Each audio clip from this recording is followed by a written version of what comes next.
आप देख रहे हैं प्रोग्राम 10 तक रेहान तारिक के साथ। आज जिन स्टोरीज पर देंगे दस्तक उनमें शामिल है पीडीएम पर हुकूमत के वार, बिलावल का जवाबी वार, सेनेट इंतखाबात कैसे करा सकती है सरकार। साल 2020 कोविड-19 के नाम, अगला साल कोरोना के लिए ज्यादा खतरनाक क्यों। चूल्हे ठंडे पड़ गए, सीएनजी स्टेशंस को भी ताले, सरकार अवाम को सहूलियात कब देगी। और फिर मेरे रियासत का मकान कानूनी करार, गरीब अपनी झोंपड़ियों में भी बेकरार क्यों।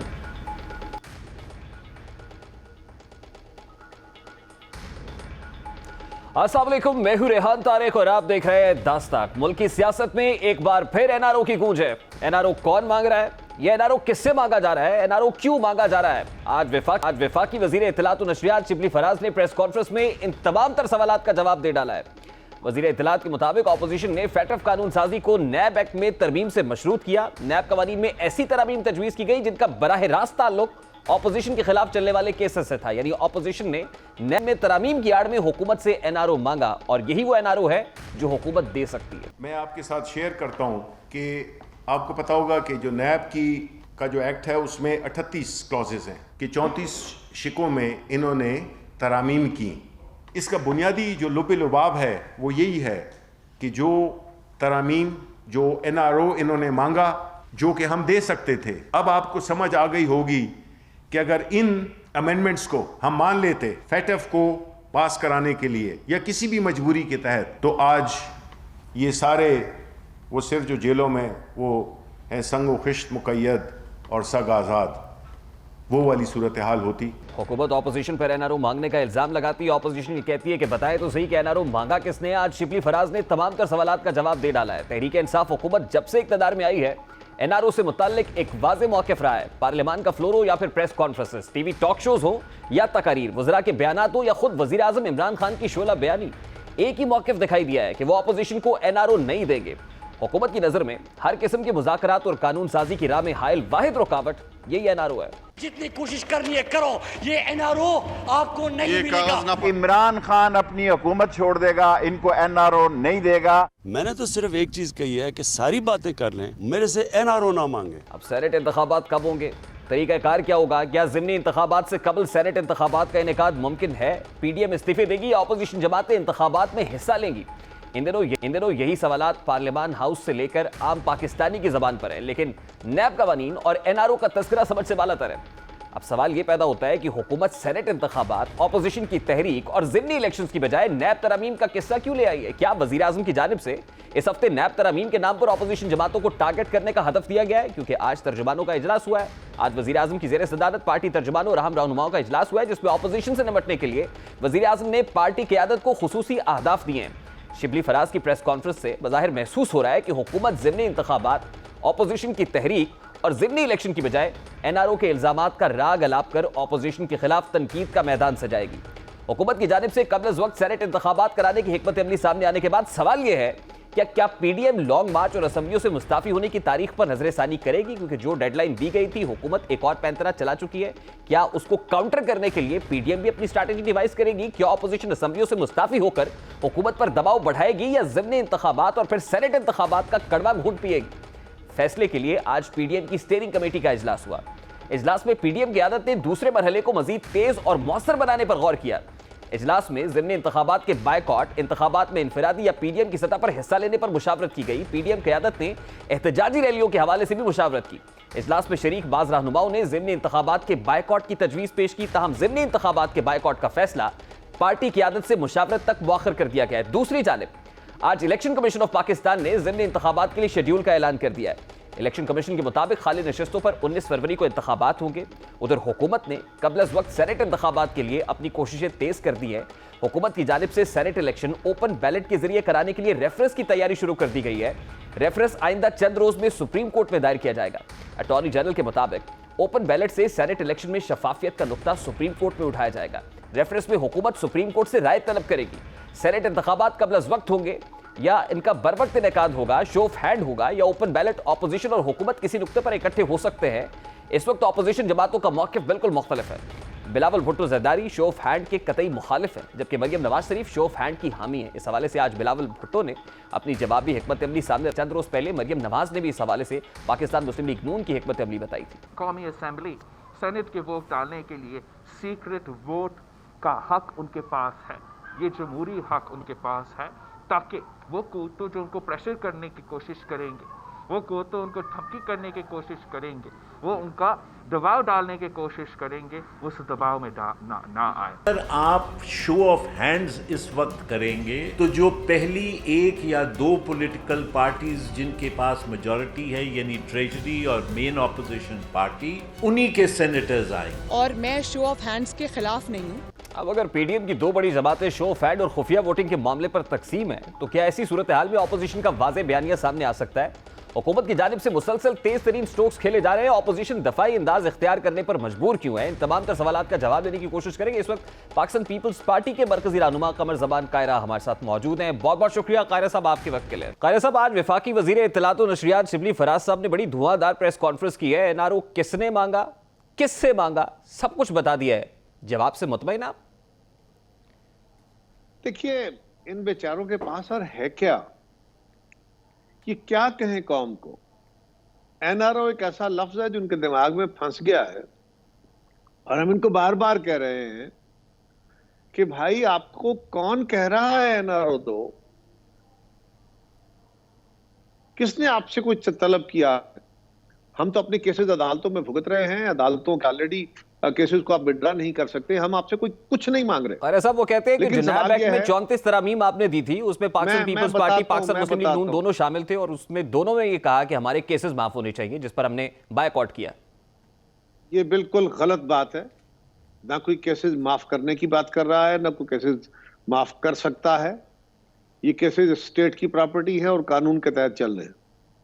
सवाल ये है, क्या नैब इनके, इसका मतलब है नैब इनके तहत है कि हम ये क्या ये बातें कर रहे हैं? देखिए, सवाल क्या है?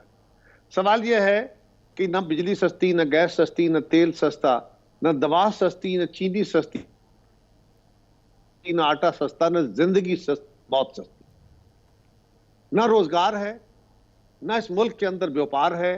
अब सूरत हाल क्या है?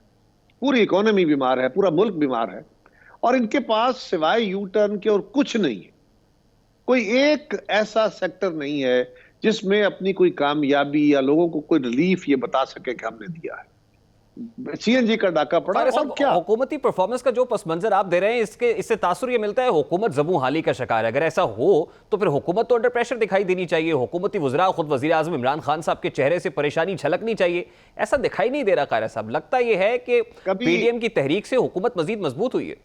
बट सवाल यह है कि ये इसको एक तरफ रखते हुए हुकूमत बज़ाहिर इस तरह पोज करेगी कि बड़े बड़े कॉन्फिडेंट है। ऐसे होंगे नहीं, ऐसे हो सकते नहीं। अगर ऐसे ना हो तो फिर इनको सेनेट के इलेक्शन एक महीना कबल कराने की क्या जरूरत थी? फिर इनको सुबह से लेकर शाम तक प्रेस कॉन्फ्रेंस करके अपोजिशन को गालियां देने की क्या जरूरत थी? फिर इनके तर्जमानों समेत वजीर आजम साहब, काबीना के लोग और तर्जमानों को बिठा के सिवाय अपोजिशन अपोजिशन अपोजिशन और उनको गालियां देने का और उनको नए तरीके निकालने के, और क्या है इनके पास? सवाल यह है कि आप कह रहे हैं कि हमने नैब कानून में तरामीम मांगी, ये एनआरओ था। और भाई, हमने आपने कहा कि आइए बैठ के बात करते हैं, हमने अपनी प्रपोजल दे दी। काउंटर प्रपोजल आपके पास क्या है? कोई एक है तो बता दें कि आज तक आपने कहा हो कि अच्छा जी आपकी ये तजवीज़ है, हम ये तो नहीं मान सकते, लेकिन उसकी काउंटर ये है।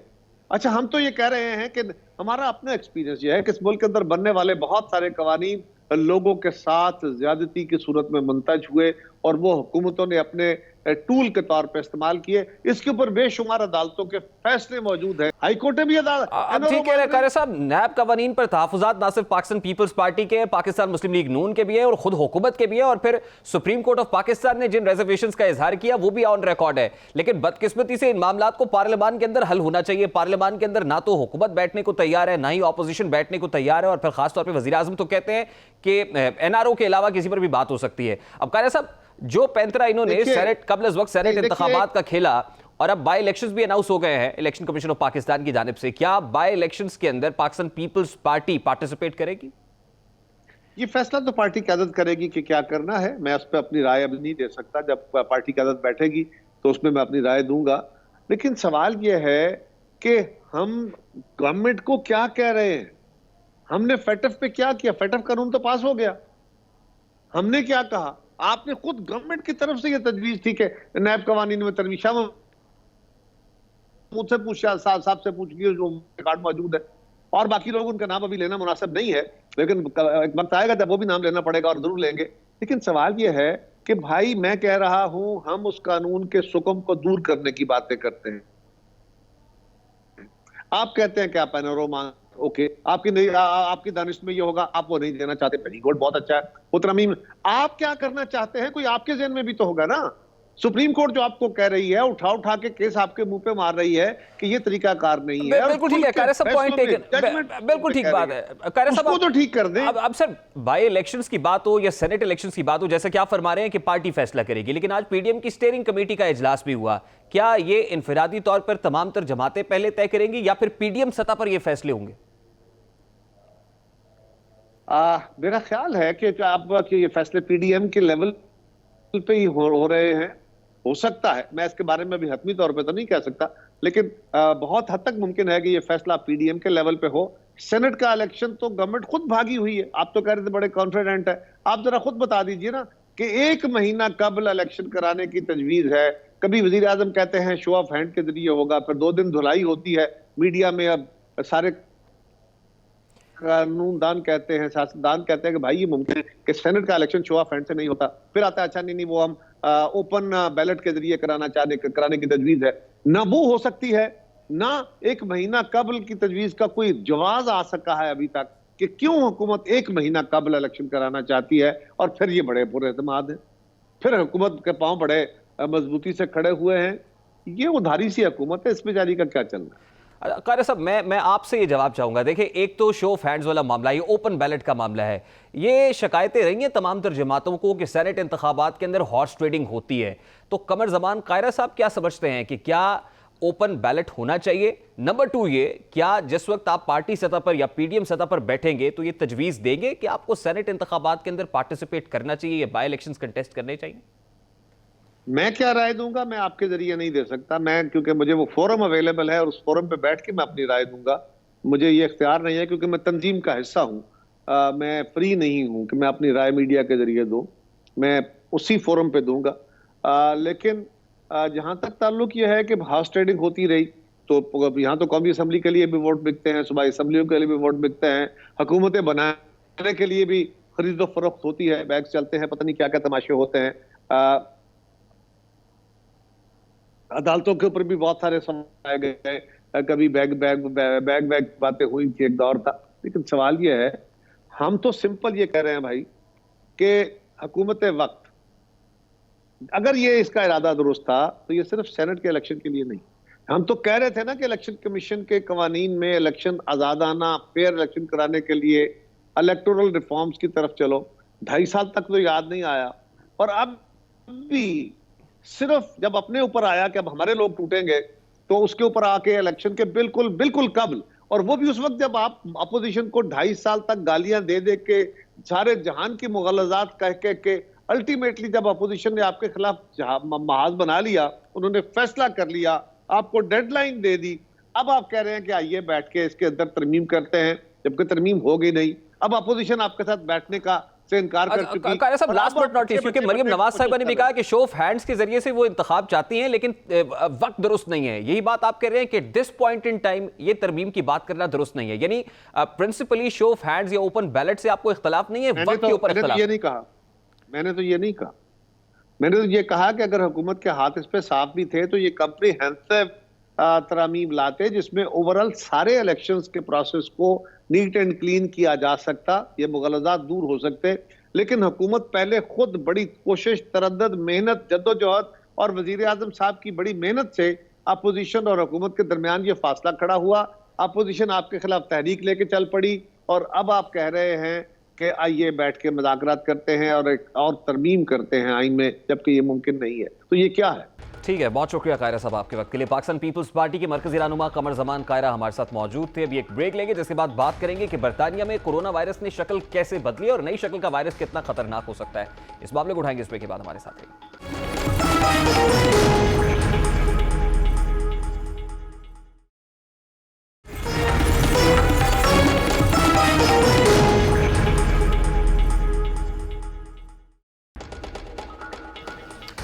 आज वजीर आला पंजाब सरदार उस्मान बुज़दार की कोरोना वायरस की रिपोर्ट मस्बत आई है। हम उनकी जल्द से एहतियाबी के लिए दुआ गो हैं। अल्लाह ताला उनको जल्द से एहतियाब करे, वो वापस आए, अपनी एक्टिविटीज़ को संभाल सके। ये अलग बात है कि उनकी माविन खुसूसी फिरदौस आशिक आवान साहिबा ने वजीर आला पंजाब को कोरोना होने की तमाम तर जिम्मेदारी PDM के जलसों पर आयद कर दी है। आज मुल्क भर में 1792 अफराद में कोरोना केसेस की तस्दीक हुई है, जबकि कातिल वायरस ने 62 अफराद की जान ले ली है। यही नहीं है बल्कि 2403 अफराद की हालत इंतहाई तशवीशनाक है। इस वक्त कोरोना वायरस की दूसरी वबा ने मुल्क में पंजे गाड़ लिए हैं, दूसरी लहर है, लेकिन इसके माहिरीन सेहत वायरस की हैयत में तब्दीली पर इंतहाई परेशान है। कोरोना वायरस की बरतानिया में दरियाफ्त होने वाली नई किस्म के बारे में माहिरीन ने कहा है कि अभी तक इस नई AN501Y म्यूटेशन के बारे में ज्यादा मालूम नहीं है। माहिरीन के मुताबिक ये वायरस कोविड-19 से 17 तब्दीलियों की बिना पर मुख्तलिफ है। वायरस के इस खतरे के पेश नज़र 20 दिसंबर तक 18 यूरोपीय ममालिक बरतानिया से परवाज़ों की आमद या फिर सख्त करंतना जैसी पाबंदियों का नफाज किया है, जबकि सऊदी अरब ने भी बैनुल-अक़वामी परवाज़ों पर पाबंदी आयद कर दी है। माहिरीन ने दावा किया है कि नई किस्म साबिका इक़साम के मुकाबले में 70% ज़्यादा तेज़ी से फैल रही है, ज़्यादा खतरनाक और तेज़ है। चौथे दर्जे की पाबंदियां मुतारिफ करा दी गई हैं। अब सवाल तो यह भी उठता है कि क्या वायरस की इस किस्म को दुनिया के दीगर खित्तों तक मुंतकिल होने से रोका जा सकता है? N501Y म्यूटेशन बरतानिया के लिए खतरनाक तरीन क्यों बन रहा है? क्या दुनिया 2020 में वायरस के साथ ही गुजारने पर मजबूर होगी?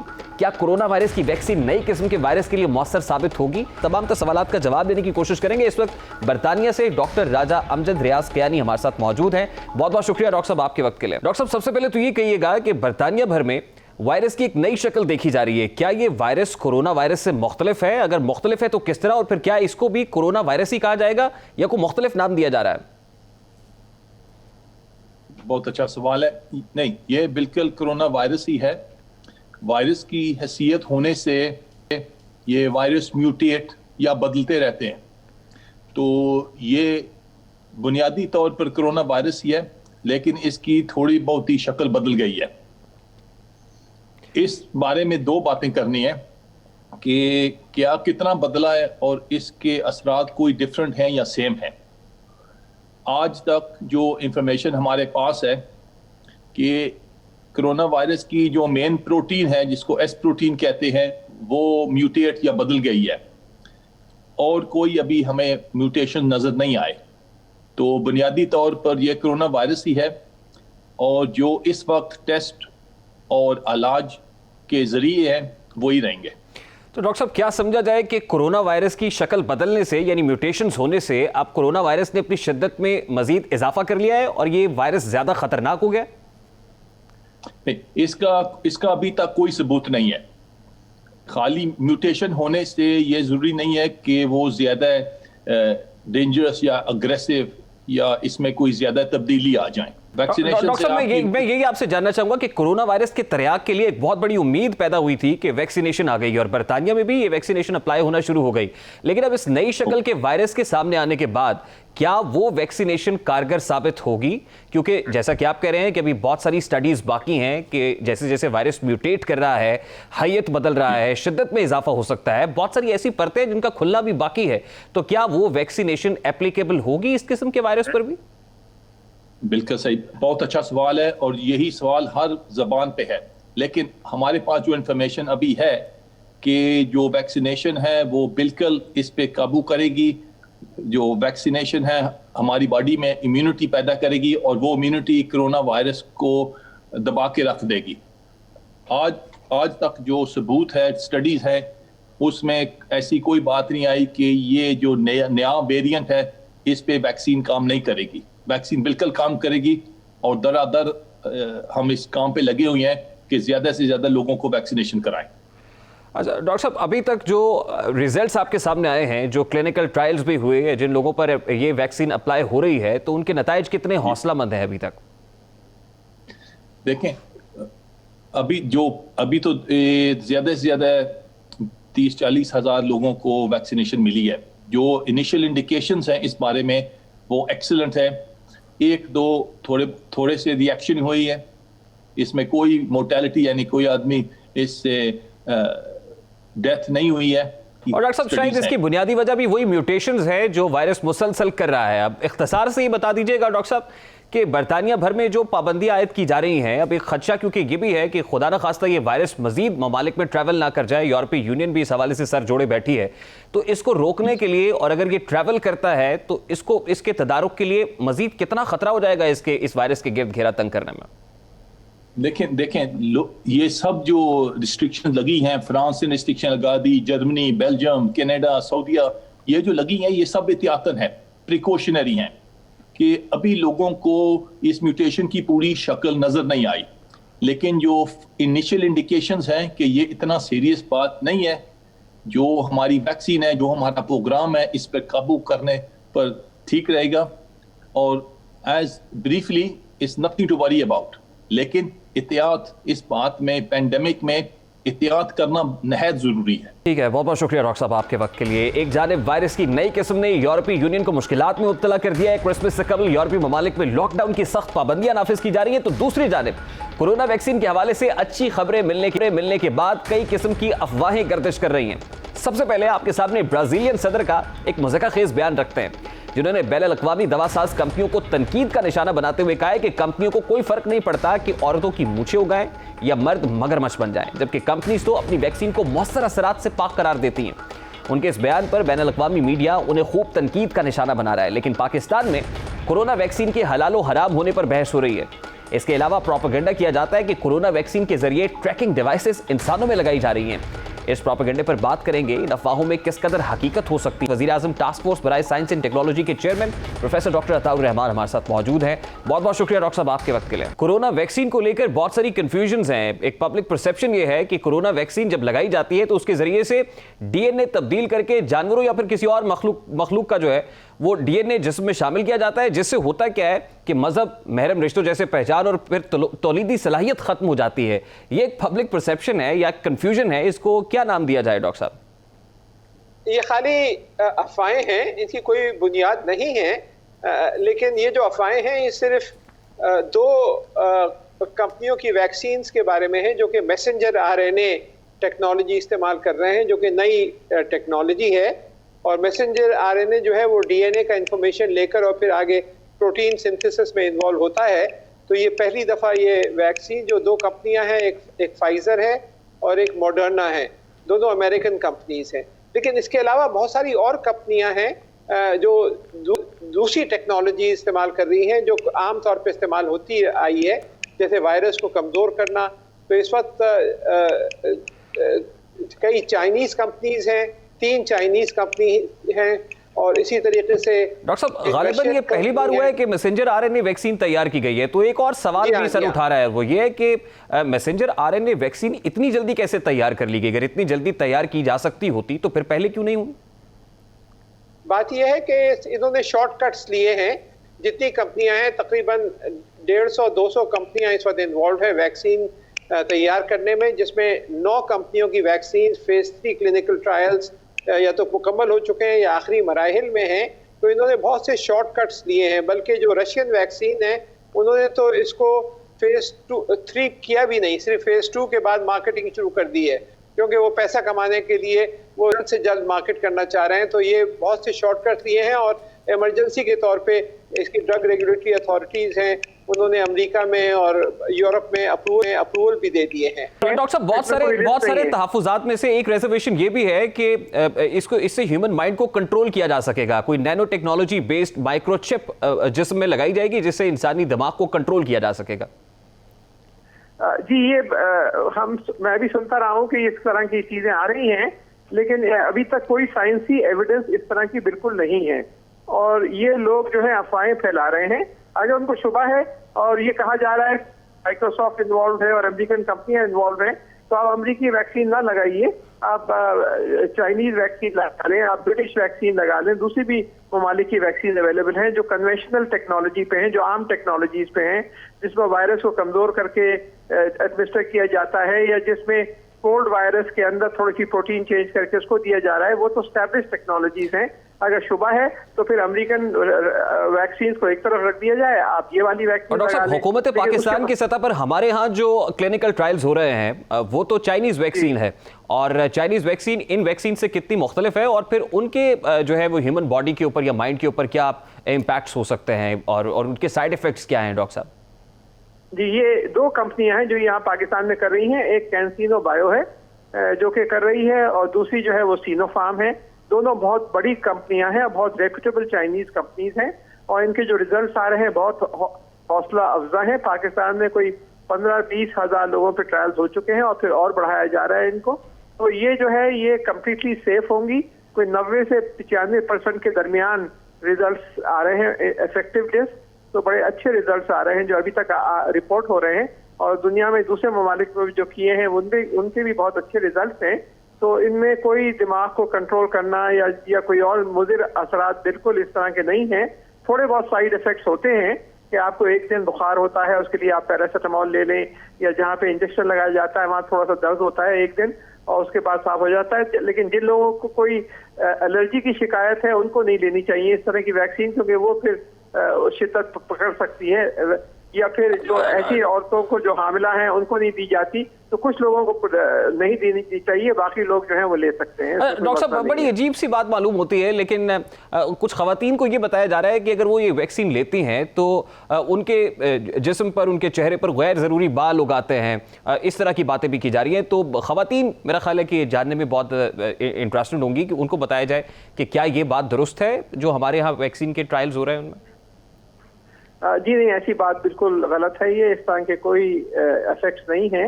जो आफ्टर इफेक्ट्स रिपोर्टेड हैं वो सिर्फ कुछ यही हैं कि जिन लोगों को पहले से कोई एलर्जी की शिकायत हो तो उनमें एलर्जिक रिएक्शन हो सकता है, उनको अवॉइड करना चाहिए।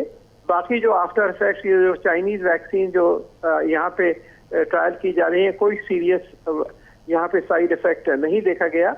हाँ, एक और तीसरी कंपनी है जो पाकिस्तान में नहीं है, उसका नाम है सिनोवैक। उसके कुछ आफ्टर इफेक्ट्स आ रहे थे उसके वैक्सीन में, तो उसको टेम्परेरी उसके ट्रायल्स को रोक दिया गया था। अच्छा डॉक्टर साहब, आप भी बार बार इन खदशात का इजहार करते रहे कि वायरस बड़ी तेजी से म्यूटेट कर रहा है, जो बड़ी खतरनाक बात है, और बरतानिया के अंदर अब इसी वायरस की एक नई शक्ल नमूदार हो चुकी है।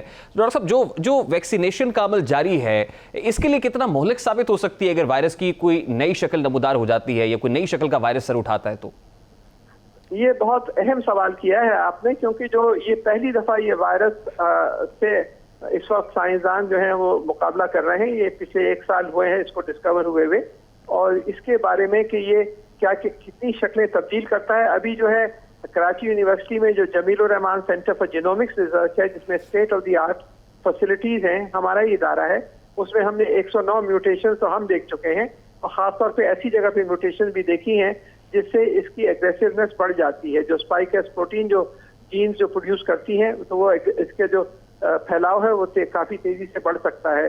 उस जगह पे भी म्यूटेशन हो रही है, और बरतानिया में भी अभी ये देखा गया है। और आज तो आपने सुना होगा कि फ्लाइट्स भी सारी जो बरतानिया से जा रही थी वो सब बंद कर दी गई हैं। तो ये जो है ये वैक्सीन आगे कामयाब होती है नहीं, इस म्यूटेटेड फॉर्म में ज्यादातर चांस है कि ये वैक्सीन ब्रॉड स्पेक्ट्रम होती हैं और ये कारगर होंगी। लेकिन एक थोड़ा सा एक चांस जरूर है कि ये शायद वैक्सीन जो हैं इस म्यूटेटेड फॉर्म के लिए कामयाब ना हो, लेकिन इसको सिर्फ वक्त बताएगा जब तक कि ये ट्राई नहीं हो जाती। और ये भी अभी पता नहीं कि वैक्सीनेशन के बाद आप कितने अरसे तक प्रोटेक्टेड रहते हैं। ठीक है, बहुत शुक्रिया डॉक्टर साहब आपके वक्त के लिए। प्रोफेसर डॉक्टर अताउर रहमान हमारे साथ मौजूद थे, तमाम तरह अफवाहों को मुस्तरद कर रहे हैं। ऐसी कोई बात नहीं है, घबराने की बात नहीं है, एहतियात करने की जरूरत है। अभी एक ब्रेक लेंगे और ब्रेक के बाद जब वापस आएंगे तो फिर बात करेंगे कि मुल्क में बदतरीन गैस बहरान ने आवाम का जीना कैसे दोभर कर दिया है। इस मामले को उठाएंगे उस ब्रेक के बाद। हमारे साथ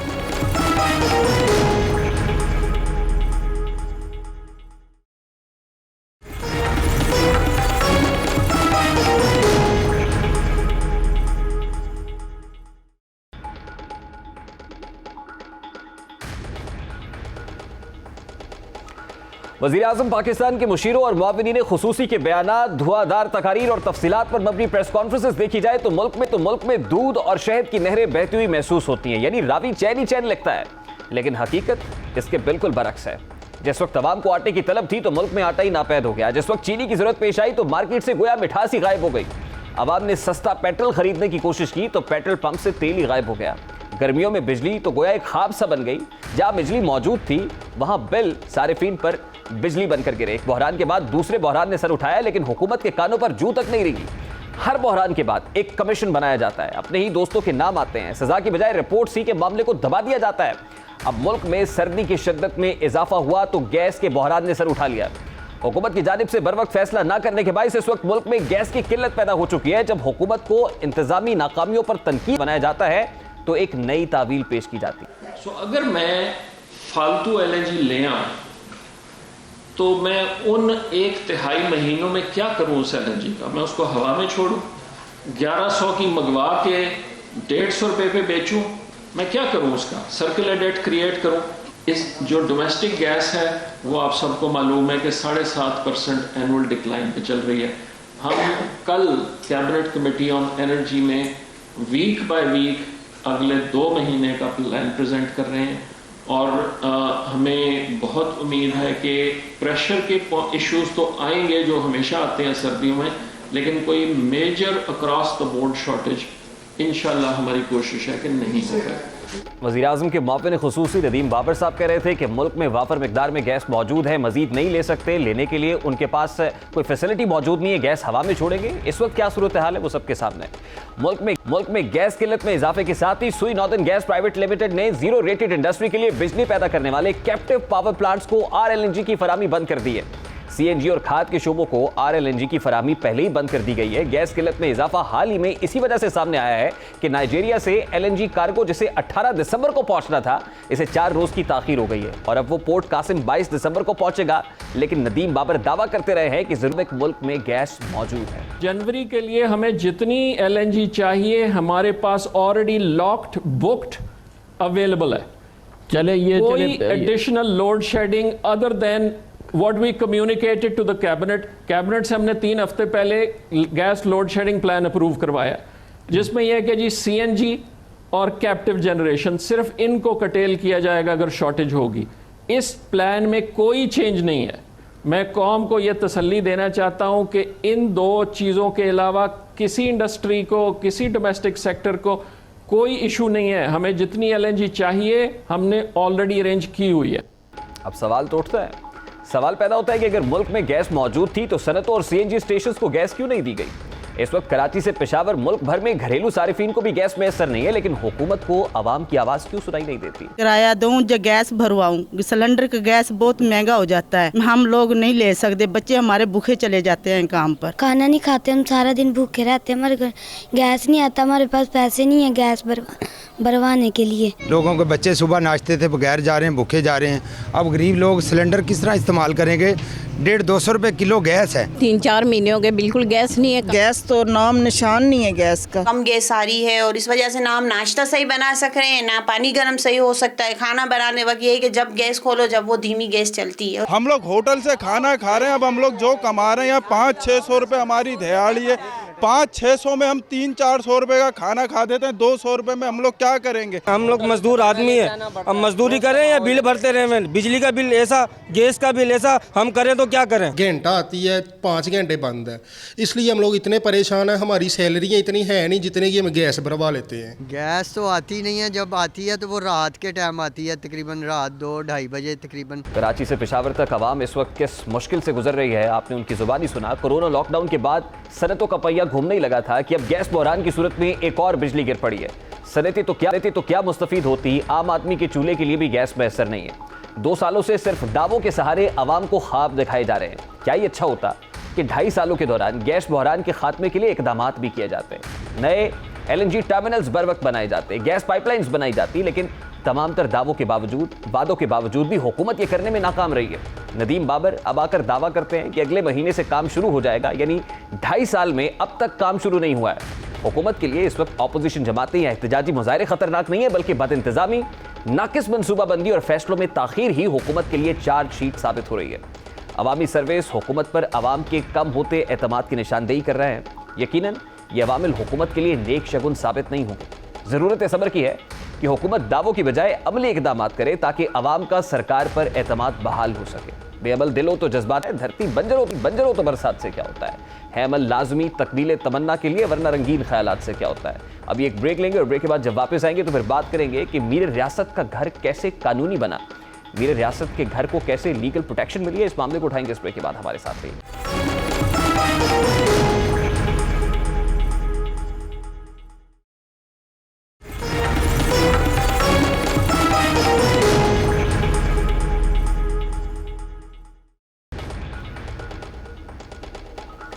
वज़ीर आज़म की बनी गाला रिहाइश गाह को सीडीए की मंजूरी मिल गई है। वज़ीर आज़म इमरान खान ने अपने घर को रेगुलराइज कराने के लिए 2018 में दरखास्त दी थी। अक्टूबर 2018 में अथॉरिटी ने उनकी दरखास्त पर एतराज़ात उठाए और उनसे मजीद मालूमात फराहम करने का कहा था। साल 2019 के आखिरी हफ्ते में वफाकी काबीना ने Islamabad residential sectors wing lodge की मंजूरी दी।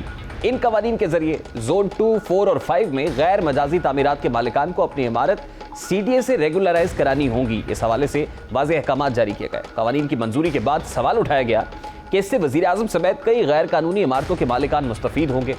उस वक्त हुकूमत की जानिब से इन तमाम तर सवालात की सख्ती से तरदीद की गई, लेकिन अब 5 मार्च 2020 का जारी करदा सीडीए का नोटिफिकेशन सामने आ गया है, जिसकी मंजूरी के लिए वज़ीर आज़म इमरान खान ने 12,06,000 जुर्माना भी अदा किया है। लेकिन इस मंजूरी के बाद सवाल पैदा होता है कि सीडीए ने इस्लामाबाद के मास्टर प्लान पर नजरसानी किए बगैर नक्शा कैसे मंजूर किया।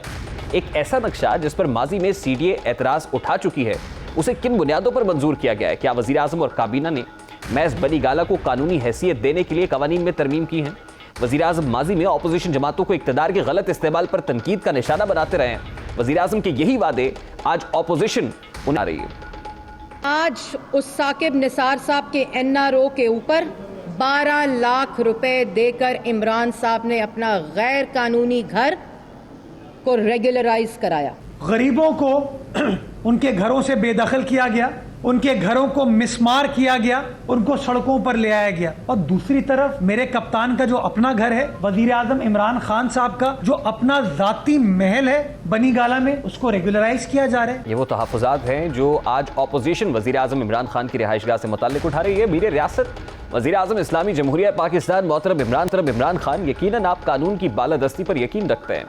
यकीनन आपने कानून साजी महज बनी गाला की रिहाइशगाह के लिए नहीं की होगी, बल्कि इस कानून साजी के जरिए दीगर अफराद को भी फ़ायदा पहुंचा होगा। लेकिन मीर रियासत साल 2018 में आप ही के दौरे हुकूमत में, आप ही की हुकूमत ने इसी बनी गाला के मज़ाफ़ात में ऑपरेशन किया था। इस ऑपरेशन की जद में आपकी रियाया के मसाकिन आए थे, वही रियाया जिसके लिए कभी कानून साजी हुई है और ना ही उसे अपना सरमाया महफूज बनाने के लिए कोई रास्ता दिखाया गया है।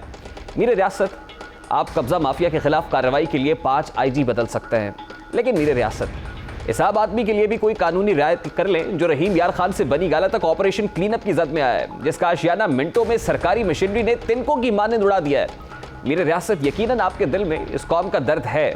इस कौम से 2 साल पहले जो आशियाने छीने गए थे वो इसे कब मिलेंगे? मीर रियासत ये सवाल आज आपकी रियाया आपसे पूछ रही है और आपसे इस्तफसार कर रही है कि मीर रियासत मां की बुलंदी से जल्द लौट आना, मुझे ज़मीन के मसाइल पे बात करनी है। ये तो था आज का दस्तक। आपसे मुलाकात होगी इंशाअल्लाह कल। अब तक रखिएगा ख्याल। अल्लाह हाफ़िज़।